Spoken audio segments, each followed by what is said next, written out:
The years after 60 carry a weight that no one warns you about, the weight of carrying too much for too long. You have found your way to mindfulness, and that is no accident. What follows are 11 reflections rooted in genuine Buddhist teaching, each one built to help you set down what is unnecessary and finally give your full attention to what truly matters. Let us begin. 1. The weight of comparison. For most of your life, you were measured by income, by title, by how your children turned out, by how your body looked, by how far you had climbed. Somewhere along the way, this measuring became a habit of the mind, running quietly in the background even now.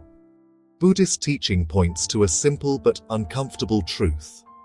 Comparison is a form of suffering we create ourselves.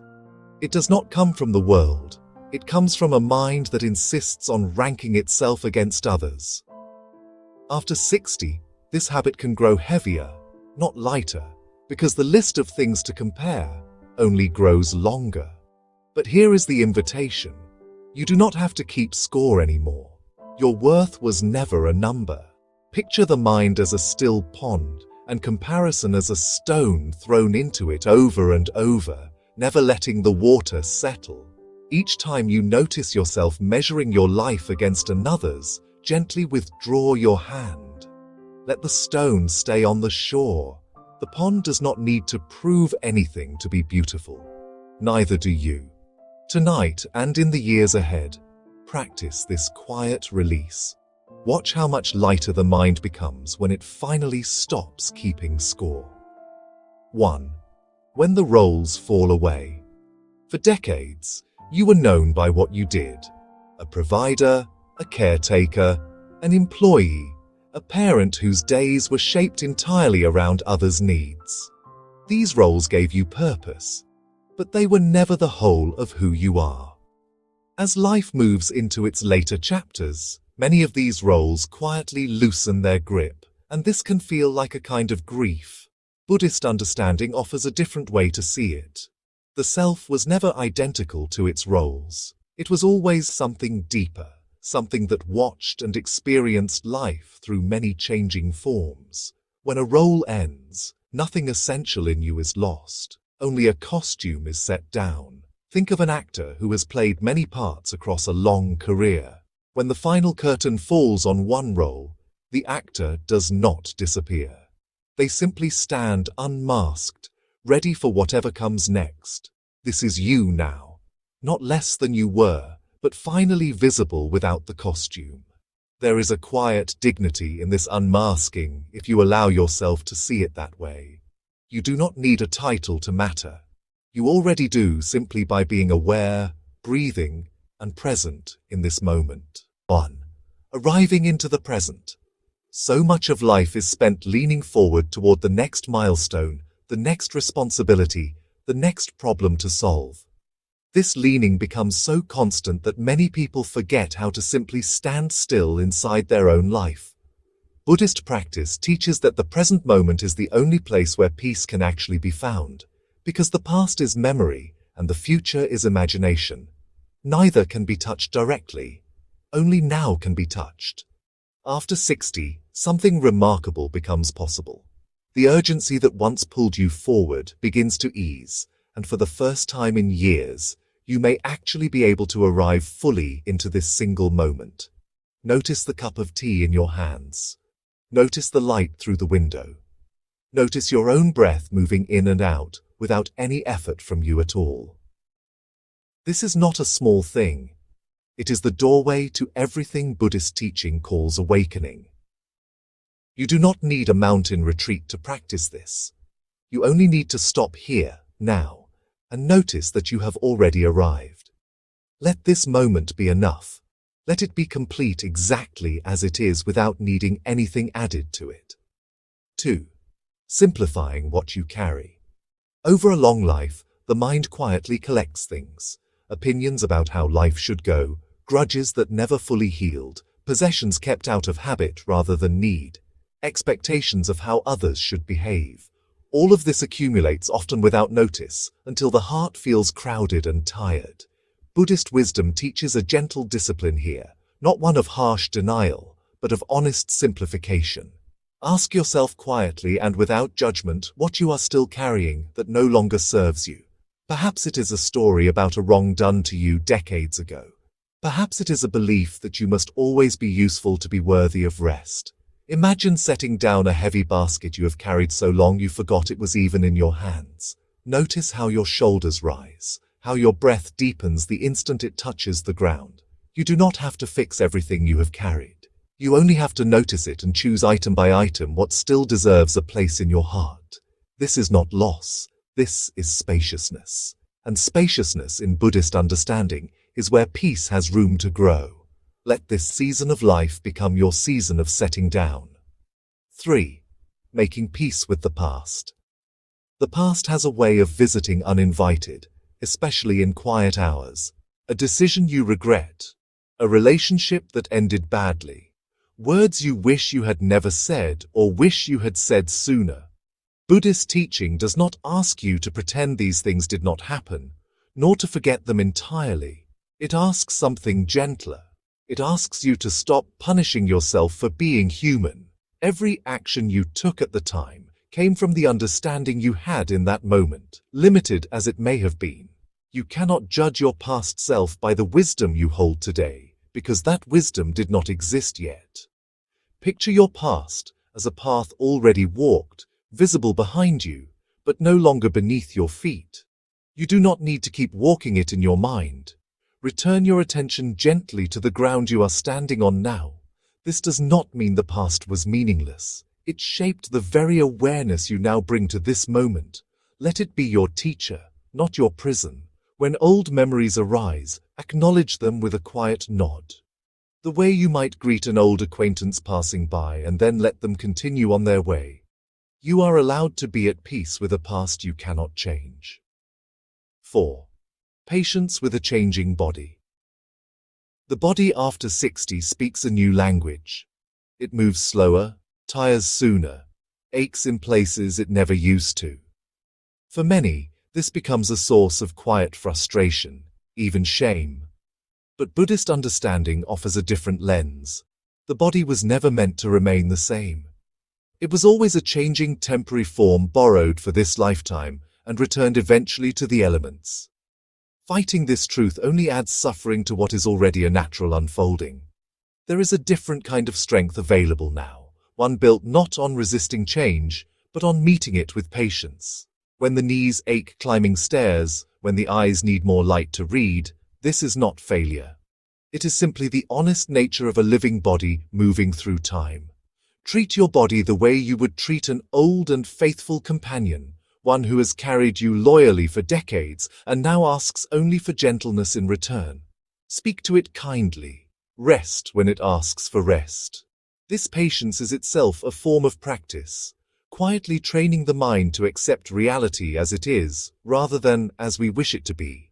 In this acceptance, surprising peace becomes possible even within a body that is aging exactly as it should. 1. Deepening the relationships that remain. There is a particular kind of clarity that arrives after 60 regarding people. You begin to notice which relationships nourish you and which quietly drain you, which conversations leave you lighter and which leave you heavy without knowing why.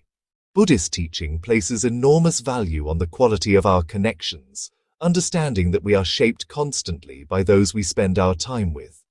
This is not a call to cut people off harshly, but an invitation to bring more awareness into how you invest your remaining time and attention. Consider the people who have earned a place in your inner circle simply through years of habit, rather than through genuine warmth or honesty. It takes courage to admit that some connections were built more from convenience than from real closeness. At the same time, this stage of life offers a beautiful opportunity to deepen the bonds that do matter. A grandchild's laughter, a lifelong friend's steady presence, a sibling with whom old wounds might finally be softened. Buddhist practice encourages us to bring full attention to these relationships, rather than a distracted half-present version of ourselves. When you sit with someone you love, truly listen. Set aside the phone, the errand, the wandering thought about tomorrow. Let your presence be a gift, because in truth, presence is the most valuable thing any of us can offer another person. Time is no longer infinite, and this is not a sad realization, but a clarifying one. It reminds you exactly where your attention deserves to go. Choose the relationships that reflect kindness, honesty, and mutual care, and give them your fullest heart. Let go gently of the ones that only ever asked for your time, without ever nourishing your spirit. This is not selfishness. It is wisdom applied to the years you still have, and to the love you still have left to give. 2. Meaning beyond productivity. For most of your working life, your value may have quietly become tied to output. What you produced, what you accomplished, how efficiently you filled your hours. This belief runs so deep in modern life that when productivity naturally slows with age, many people feel a hidden sense of shame, as though they are somehow failing simply by resting. Buddhist wisdom offers a profound correction to this belief. A person's worth was never measured by their usefulness to a system, a job, or even to their family. It was always rooted in something far simpler, the very fact of being aware, present, and capable of compassion. Consider a tree in late autumn. Its leaves fallen, its branches bare. It has stopped producing fruit for the season, yet it is not considered worthless. It is simply resting, gathering strength quietly beneath the surface, exactly as it should at this stage of its life. You are allowed the same grace. A slow morning spent watching birds outside your window carries real value, even if nothing is produced from it. An afternoon spent simply being present with a cup of tea is not wasted time. It is in fact closer to the heart of what Buddhist practice has always pointed toward. A life lived with awareness rather than a life measured by achievement. This does not mean ambition disappears entirely, nor should it, but it means ambition no longer needs to be the master of your days. Let meaning come instead from small genuine moments, a kind word offered to a stranger, a walk taken slowly enough to notice the sky, a memory shared with someone who needed to hear it. These moments will not appear on any resume, yet they are exactly the kind of life the wisest teachings have always pointed us toward. Give yourself full permission to measure your days not by what you produced, but by how fully you were present within them. 3. Facing mortality with clarity. This is perhaps the most tender subject of all, and yet Buddhist teaching approaches it not with fear, but with remarkable honesty. Death is not treated as a distant tragedy to avoid discussing, but as a natural and certain part of life, deserving of quiet reflection rather than denial. After 60, this reality often becomes harder to push aside, and many people carry a low, constant hum of anxiety about it, even if they never speak the thought aloud. Buddhist wisdom suggests a different relationship with this truth. Rather than avoiding thoughts of mortality, it encourages gently facing them, because clear awareness of impermanence is exactly what allows a person to value the time they still have.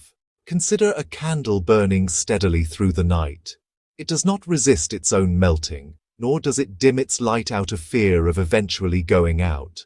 It simply burns fully, giving warmth and light for as long as it is able. This is the invitation being offered to you now, not to fear the ending, but to burn fully, brightly and honestly for the time that remains. Fear of death often comes from unfinished business, words unsaid, forgiveness not yet given, moments not yet lived fully. Much of this can still be addressed, gently and without panic, simply by turning toward what matters most and giving it your attention now, rather than later. Reflecting on mortality is not morbid. It is, in Buddhist understanding, one of the most clarifying practices available to a human mind, because it strips away the illusion that we have unlimited time to get things right. You do not need to have all the answers about what comes after this life. You only need to meet this truth with quiet honesty, allowing it to sharpen your appreciation for the ordinary precious moments still ahead of you. In this way, even the awareness of death becomes a teacher of how to truly live. 1. cultivating a quiet mind in a noisy world. The modern world rarely offers silence anymore. Screens, notifications, endless opinions and updates fill nearly every quiet corner that used to belong to reflection. For a mind trained over 60 years to expect constant stimulation, true stillness can initially feel uncomfortable, even unsettling. Buddhist practice teaches that this discomfort is simply the mind unlearning a habit, not a sign that something is wrong. A quiet mind is not an empty mind, nor a bored one. It is a mind finally given enough space to notice what has always been present beneath the noise, awareness itself. Consider a glass of water that has been shaken and stirred constantly for years. Its contents look cloudy, unclear, restless. Only when it is finally set down and left undisturbed does the sediment settle, and the water becomes clear again. Your mind works exactly the same way. Sitting quietly for even a few minutes each day, breathing naturally without reaching for a screen or a distraction, allows the sediment of constant stimulation to slowly settle.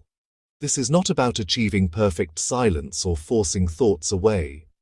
It is about allowing the mind gradually and gently to remember its own natural clarity. Start small.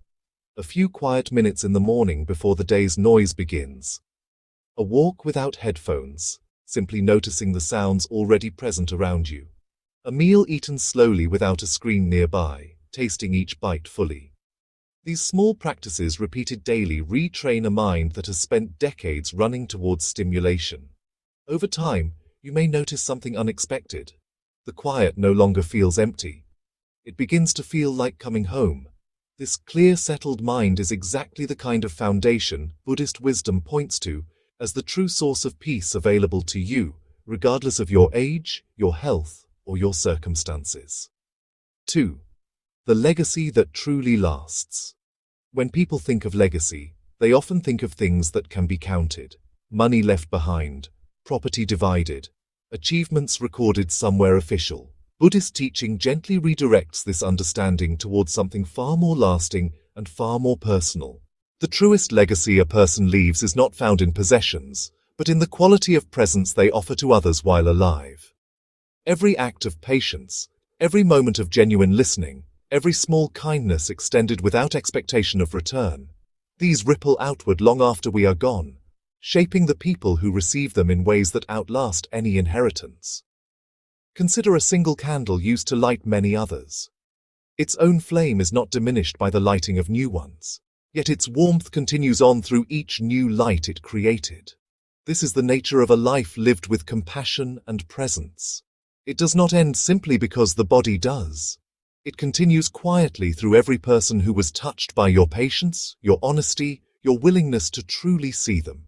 After 60, there is often a natural pull to consider what will remain once you are gone. Buddhist wisdom suggests that the most meaningful answer has little to do with what you own and everything to do with how you loved, how fully you listened, and how honestly you tried to live according to your values. This legacy cannot be written into a will, yet it is the one most likely to be remembered in the quiet moments of those who knew you. Consider gently what kind of presence you wish to leave in the hearts of the people around you, starting today, in this very ordinary moment. It is never too late to shape this legacy, because it is built not through grand gestures, but through the accumulated weight of small, sincere moments, offered one at a time for as long as you are given breath to offer them. These 11 reflections are not a finish line, but a gentle path you can return to again and again. Buddhist wisdom does not ask for perfection, only sincerity, one quiet moment at a time. As you move through the years ahead, may you release what no longer matters and hold gently to what truly does. If these words brought you any peace tonight, consider staying a little longer and returning again tomorrow. May you walk the rest of your path with clarity, patience, and a heart finally at rest.